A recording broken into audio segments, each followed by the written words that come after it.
Hello dear students, welcome back to our news channel. Students, today we have very important topic. So first we will talk about a beautiful and famous marble from Gujarat, Ambaji White Marble, which has just received GI tag. So we will understand what does that mean, why is it important, and how old is this marble. Okay, we will understand everything in detail. Second, we will understand a global health alert. So Germany, Germany is a country and it has detected wild polio virus in its sewage system. Now, this is Europe's first such detection since 2010. So, we will understand what is wild polio, how dangerous it is, and what does this detection tell us about the world's first fight against polio. Okay, now let's start with the first news article. Ambaji marble gets GI tag. Now, where is Ambaji? Ambaji, students, it's a very famous pilgrimage town in the um, Banaskant district of Gujarat. Okay तो गुजरात का एक district है, वहां पे एक pilgrimage town है और वहां का ये मार्बल है. So people know Ambaji mainly because of the Ambaji temple, one of the important Shakti Peeths of India. But students, Ambaji is not only spiritually important, it is also famous for something found deep inside its land. Marble. Marble क्या है? Pure, white, strong marble. अब हुआ क्या, देखो, marble from Ambaji has been awarded a GI tag. Okay, GI tag, Geographical Indication tag, by the Government of India. This means the quality, purity, features of Ambaji marble are officially recognized and protected.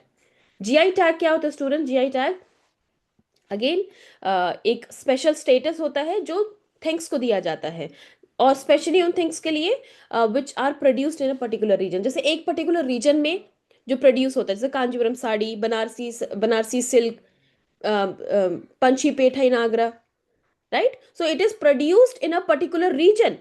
It has unique qualities because of that region and it cannot be copied elsewhere. Okay, so three things. सबसे पहले produced in a particular region, एक particular region में वो produce होता है.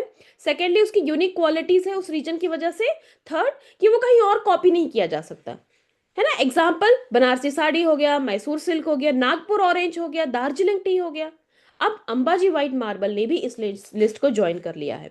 तो अगर किसी प्रोडक्ट को जीआई टैग मिलता है तो उससे क्या फायदा होता है? सबसे पहले इसको लीगल प्रोटेक्शन मिलेगा, इंटरनेशनल रिकॉग्निशन मिलेगा, बेटर वैल्यू मिलेगी लोगों को जो उसको बना रहे हैं, और जो फेक कॉपी बना रहे हैं उससे भी प्रोटेक्शन मिलेगा. ओके, सो अब बात करते हैं अंबाजी मार्बल को क्यों सेलेक्ट किया गया. Students, according to officials and geologist, Ambaji marble has some special features. क्या फीचर्स है? सबसे पहले तो ये एकदम प्योर व्हाइट कलर का है, almost no impurities. Second, it has high strength, it does not crack or break easily. Third, it has high calcium content, so that gives it shine and durability. Okay, और एक timeless beauty है after using it centuries. Okay, तब भी ये white रहता है. बहुत पुरानी हिस्ट्री है स्टूडेंट्स, ऐसा नहीं है कि अभी इस डिस्कवर हुआ है. Marble mines here are 1200 to 1500 years old. This means these marbles were mined around the time when Dilwara Jain temples of Mount Abu were being built. Okay, तो इतना साल पुराना है ये मार्बल, और वो जो टेम्पल देख लो वो अभी भी कितना शाइन कर रहे हैं. So that is proof of this marbles amazing quality. अब अंबाजी मार्बल कहाँ कहाँ यूज हुआ है? अंबाजी मार्बल यूजुअली देखा गया है कि रिलीजियस और कल्चरल बिल्डिंग में यूज किया गया है, क्योंकि इसकी प्योरिटी, शाइन, स्पिरिचुअल कनेक्शन, और temples in India, even US के टेम्पल्स में, न्यूजीलैंड के टेम्पल्स में भी हमें देखने को मिला है. ठीक है, यहाँ पे देखो mention, it has also been used in the temple construction in US, New Zealand and England. So industrialists say that even today the marble remains as fresh as ever. जैसे बाकी स्टोन्स में हम क्या देखते हैं कि वक्त के साथ एजिंग के साइन दिखने लग जाते हैं, थोड़ा सा ना कलर डाउन सा हो गया, लेकिन अंबाजी मार्बल की खास बात है कि अभी भी इतने सालों बाद भी ये फ्रेश है. ओके, नाउ गुजरात के ऑफिशियल का क्या कहना है? गुजरात के ऑफिशियल्स का कहना है कि ये हमारे लिए बहुत प्राउड मूवमेंट है क्योंकि हमारे रीजन का है. Ambaji has now earned a special place on the global marble map. Okay, and this is a movement of Joy and pride for Gujarat. Okay, तो जीआई टैग मिलने से इसका इकोनॉमिक इंपॉर्टेंस तो है ही, क्योंकि जो लोकल एरिया है, लोकल क्वेरिंग है, उसको भी बूस्ट मिलता है, ग्लोबल ब्रांडिंग हो जाती है। कल्चरल इंपॉर्टेंस तो है ही, क्योंकि it recognise the heritage of Ambaji, it highlights India's ancient temple architecture. Okay, और जीआई टैग मिलने से स्टूडेंट्स टूरिज्म भी बढ़ता है, तो जिससे क्या होगा, लोकल इकोनॉमी सस्टेन होती है, लोकल इकोनॉमी ग्रो करती है। ऑलराइट, अब हम बात करते हैं सेकेंड आर्टिकल की।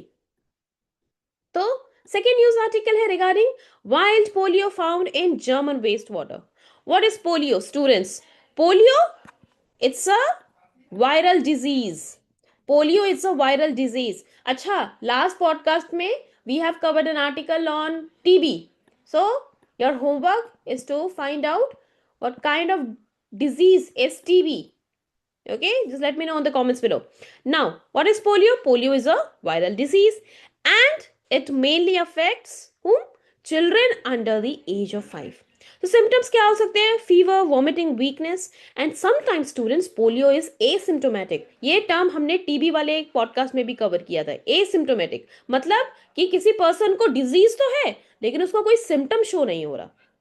And the dangerous part regarding polio, dear students, is that it can cause paralysis. It can cause permanent disability, sometimes even death. तो पोलियो बहुत डेंजरस है and there is no cure. Students please remember, there is no cure for polio. आप कहते हो ना कि 2 drop जिंदगी के, जो हम पोलियो ड्रॉप्स पीते हैं, बेसिकली इट इज प्रिवेंटेबल, उसको प्रिवेंट किया जा सकता है, लेकिन एक बार अगर किसी को हो गया तो क्योर करना मुश्किल हो जाता है। ऑल राइट, तो पोलियो इज प्रिवेंटेबल। वैक्सीन जो हम जो पोलियो ड्रॉप्स बच्चे पहले पीते थे, तो उससे प्रिवेंट किया जाता है, लेकिन क्योर मुश्किल है। ऑल राइट, अब बात करते हैं पोलियो कितने टाइप की है, क्योंकि ये क्वेश्चन स्टूडेंट्स एक बार यूपीएस 2 बार इनफैक्ट यूपीएससी प्रीलिम से पूछा गया है। तो 2 types of polio are there. First is wild polio virus, wild polio, WBV. Now, this is the original naturally occurring virus, and now it is only found in Afghanistan and Pakistan. Second is variant polio, ये भी rare जगह पे हो जाता है। अब Germany में क्या हुआ है, जर्मनी में क्या मिला है? Wild polio. Germany detected wild polio virus in yes, in Hamburg sewage. Now, interesting point regarding this news article is that it marks the Europe's first case since 2010. So, although no person is infected yet, this detection helped because many countries regularly test sewage to check for viruses. एक बार हमने बहुत पहले, I think last month ही हमने cover किया था कि क्यों sewage water का रेगुलरली एनालिसिस करना इज वेरी इंपॉर्टेंट, क्योंकि ये किसी आउटब्रेक के होने से पहले ही बता दिया करता है कि किसी पर्टिकुलर कम्युनिटी क्या वल्नरेबल है किसी डिजीज के लिए। सो countries, see, many countries they regularly test sewage water to check for viruses. Now, sewage testing again क्यों इंपॉर्टेंट है, बहुत बार इसमें न्यूज आर्टिकल में हमने कवर किया है, पहले भी एक बार लास्ट मंथ भी कवर किया था। और देखो क्यों इंपॉर्टेंट है, क्योंकि viruses from human waste mix with sewage. So by testing waste water scientist can detect viruses before they spread. जहां वो किसी कम्युनिटी को अफेक्ट करेंगे उससे पहले ही साइंटिस्ट को पता लग सकता है। इससे क्या होगा कि countries can identify early signs, they can prepare health warnings, कि लोगों में पहले ही जनहित में जारी कर दिया जाए कि इस आउटब्रेक के होने के चांसेस है, तो पहले ही प्रिवेंशन ले लिया जाएगा, पहले ही मेडिसिन ट्रीटमेंट कर लिया जाएगा। So this also increase vaccination drives ना। ओके, और जर्मनी के डिटेक्शन का क्या मतलब है कि what does it mean? That their tracking system is strong and public health teams are alert. अब कि अब हमें पता चल गया है कि जर्मनी के सीवेज में ये वाइल्ड पोलियो वायरस का पाया गया है। Now the question is how did the virus reach Germany? तो जर्मनी में कैसे जाके पहुंचा? वहां पे तो खत्म हो गया था। अब साइंटिस्ट का क्या मानना है कि देखो यहाँ पे लिखा है wild polio virus is rare now, only endemic to Afghanistan and Pakistan, सिर्फ अफगानिस्तान और पाकिस्तान में देखने को मिलता है। तो जर्मनी में कैसे पहुंचा? The strain found in Germany is linked to the strain in Afghanistan. This means it was imported possibly by an international traveler. बाकी सारी कंट्रीज में भी देखने को मिला है, यूके, यूएस, इसराइल। और polio free regions can still detect polio if it travels through infected people. तो अगर कोई इन्फेक्टेड लोग वहां पे जाके पहुंचे हैं तो ऑफकोर्स फिर वहां पे स्प्रेड हो सकता है। अब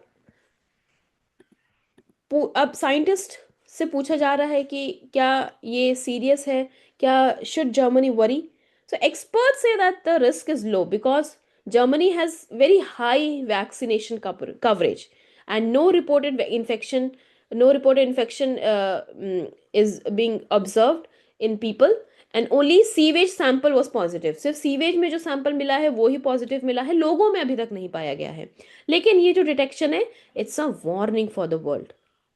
ओके, अब अगर हम बात करते हैं कि वैक्सीनेशन ड्राइव कब स्टार्ट हुआ था against polio, so since vaccination began in 1988, 99% reduction we have seen in cases globally. और इंडिया की अगर बात करें, इंडिया कब हुआ था पोलियो फ्री?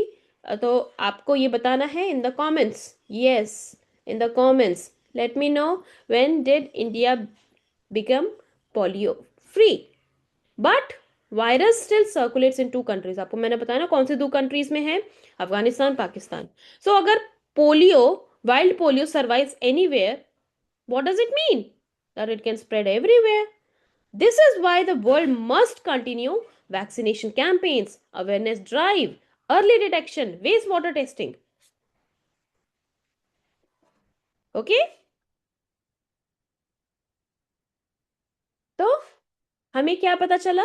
दो चीजें पता चली कि जो वाइल्ड पोलियो वायरस है, इट इज रेयर एंड लेकिन दो कंट्रीज में है, लेकिन इन्फेक्टेड पर्सन के थ्रू स्प्रेड हो सकता है। स्प्रेड कैसे हो सकता है? सीवेज वाटर में पाया गया।